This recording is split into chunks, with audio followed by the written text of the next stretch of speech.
Si no, había una mal concepción respecto de cómo estaba funcionando con anterioridad el Estado. Si es que en todo caso esta reforma es una reforma estructural donde crea un sistema que hay que administrar con beneficios, con regulación, con fiscalización, con entrega de servicios a la ciudadanía, con difusión.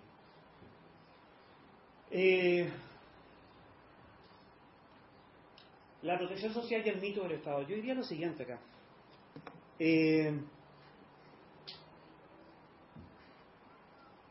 La reforma previsional contribuyó definitivamente, puede ser fuerte la expresión, a derribar el mito, ¿no?, de que el Estado no puede ser eficiente.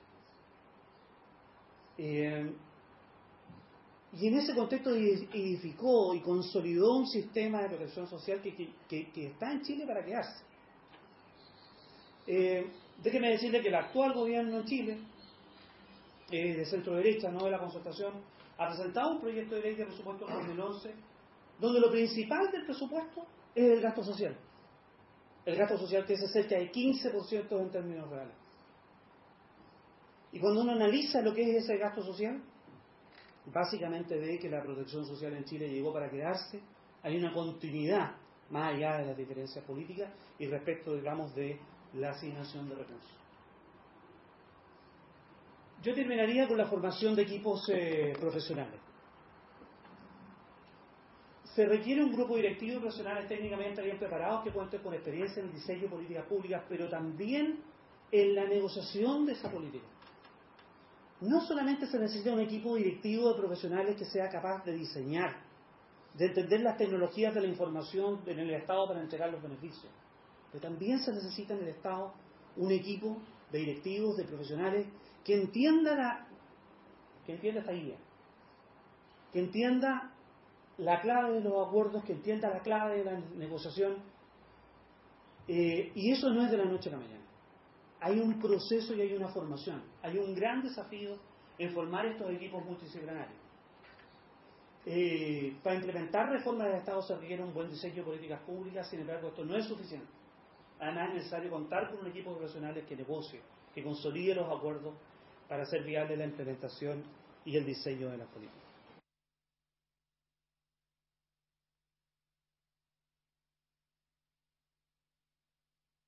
Vamos a pasar a la parte final de este trabajo. Unos minutos le vamos a dedicar a preguntas y comentarios del público. Yo ya tengo aquí algunas preguntas para formular. La primera pregunta va dirigida a Ambrosio Bortolotti y dice así: ¿usted cree que los delegados que actualmente representan a los empresarios en el Uruguay tienen la madurez suficiente como para entender que hay que ceder, entre comillas, en algún aspecto frente al PIT-CNT como para poder avanzar hacia un estado más elevado?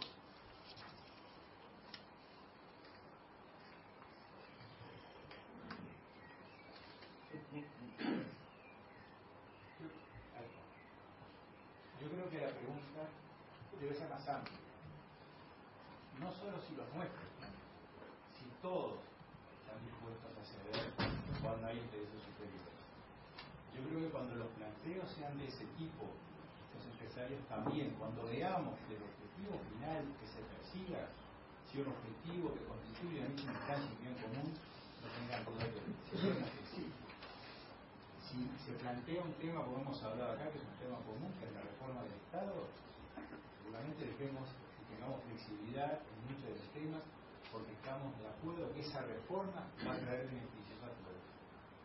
Si se plantea también, por ejemplo, combatir el sector informal, que creemos que es la clave de la salud de las empresas y por lo cual recursos para el Estado y generación de recursos genuinos, posiblemente también tengamos que a veces renunciar a posiciones muy principistas que tengamos. O sea, si los temas de los cuales nos plantean esta flexibilidad son temas que nosotros honestamente estamos convencidos que son un bien para la sociedad, seguramente llegamos a poder. Esta es una pregunta para el representante del Instituto Costa Duarte, Pablo. ¿Usted cree que los sindicatos en el Uruguay están preparados y tienen la madurez como para encarar una etapa de negociación en términos ganar-ganar con los empresarios? En términos de madurez para negociar, me parece que es un proceso donde todos aprendemos en ese proceso. Creo que la experiencia dentro del movimiento sindical ha obligado mucho más a los distintos sindicatos a fortalecerse en los ámbitos de negociación. De hecho, la creación del propio Instituto Costa Duarte responde a la necesidad de que para ir a negociar, como bien se señaló aquí, hay que estar informado. Y se forman para la negociación, se forman en el orden jurídico, en el orden sindical, económico. Está claro que cuando uno entra a negociar, intervienen otros factores. Me parece fundamental el hecho de que todos, para acordar, para lograr consensos, alguna prenda va a tener que caer en el camino. ¿Sí? Lo importante es que el interés sea superior. Creo que el movimiento sindical ha adoptado como prioridad la negociación y así lo hace saber.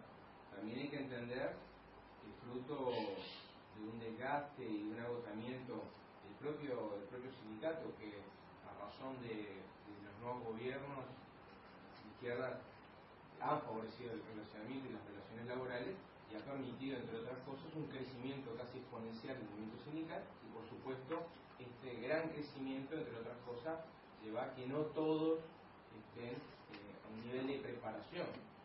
Pero bueno, se está avanzando en contar con eso. Entonces hay sindicatos donde tienen una enorme trayectoria, una enorme práctica y experiencia en la negociación, y hay otros sindicatos que se inician en estas prácticas de negociación, pero bueno, que por suerte además también sí cuentan con el apoyo, si así lo necesitaran, del Instituto. Bien, y ahora unas preguntas para Arenas, doctora Arenas. ¿Cuánto influyó el liderazgo político y cuánto la metodología utilizada en el caso que usted nos mostró y nos ilustró? Mira, creo que fue algo bastante ecuánime la reforma previsional, tanto los liderazgos que hubo políticos como respecto, digamos, de la participación del Ejecutivo, del Congreso, gobierno, oposición.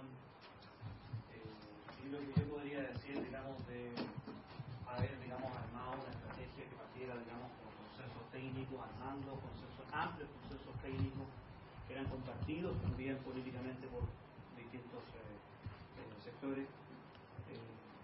Sí diría, digamos, de que, como lo mencioné, fue clave en ese liderazgo político la participación de la presidenta, en términos que desanudó ciertos momentos de la negociación, tomó ciertas decisiones y delegó ciertas materias, digamos, a los equipos negociadores para desentrabar lo que finalmente ocurrió, digamos, en el Senado.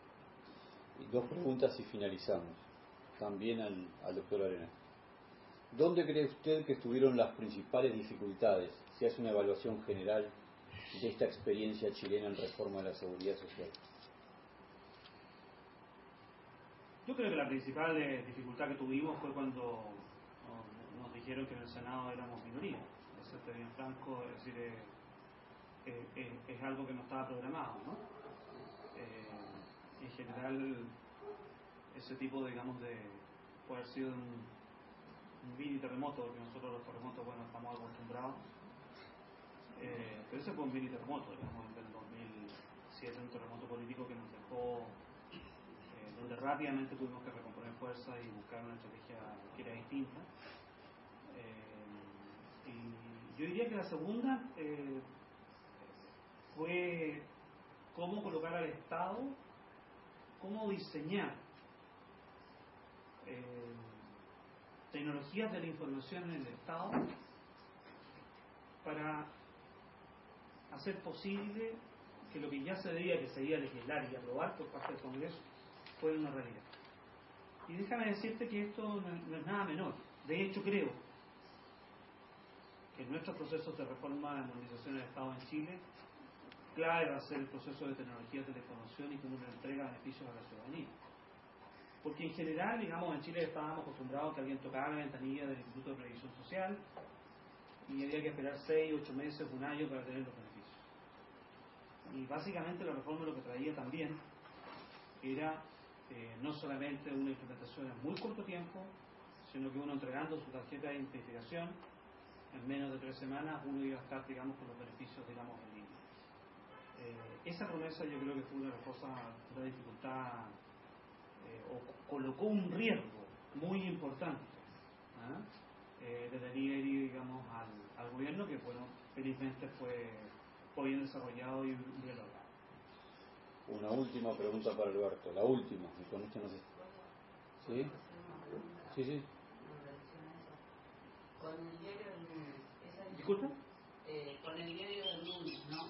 La dificultad que usted plantea, la primera dificultad en cuanto a que el Senado no tenía mayoría y por consiguiente tuvieron que consensuar con una minoría en el Parlamento, ¿no se transformó hoy como una ventaja competitiva en el sentido de que pudo unir más y hoy un gobierno, como usted decía, de derecha o de centro derecha está comulgando con esta implementación del plan? Finalmente fue una fortaleza tener una unanimidad en el Senado, y eso no hay lugar a duda. Que fue un mini terremoto donde uno llevaba un proyecto donde básicamente había mayoría en el Senado y teniendo la aprobación de nuestros senadores pasábamos, se lo regalo, es decir, pero el punto, pero voy a esa intervención que es interesante, que lo que ocurre es que el Consejo Asesor Presidencial de la Reforma Previsional ya traía esta composición gobierno-oposición. Entonces había un macizo proyecto técnico que no era concebido solamente por el gobierno, sino que era el gobierno con la oposición. Ahora, eso no era suficiente. Pero era técnico, ¿no? Claro, exactamente, eso no era suficiente y había que transformarlo. Y yo diría que esa unanimidad del Senado, sí, concuerdo con usted, que le dio a la reforma previsional un carácter de ser un beneficio de Estado que, por cierto, trascendió el gobierno, pero marcó y fue un sello de la administración Bachelet, pero por cierto, trasciende su administración y, por supuesto, beneficia a distintas generaciones. Doctor Arenas, la última pregunta, que supone un pequeño contexto. Uno de los participantes plantea su inquietud porque en la actual negociación en los consejos de salarios en el Uruguay está empantanado debido básicamente a que los indicadores que presentó el gobierno están notoriamente errados, quiere continuar un poco insiste con esa fórmula, lo que implica un aumento de salario real de más del 5% anual, etcétera. O sea que hay una situación acá como de empantanamiento en este tema, plantea esta pregunta. Entonces, la interrogante es la siguiente: ¿cómo hacer para detener un ensayo de acuerdo que está fracasando? Daría para otro seminario, ¿no? Pero, y vamos a hacerlo corto, ¿no? Yo le diría que se leyera la guía, digamos.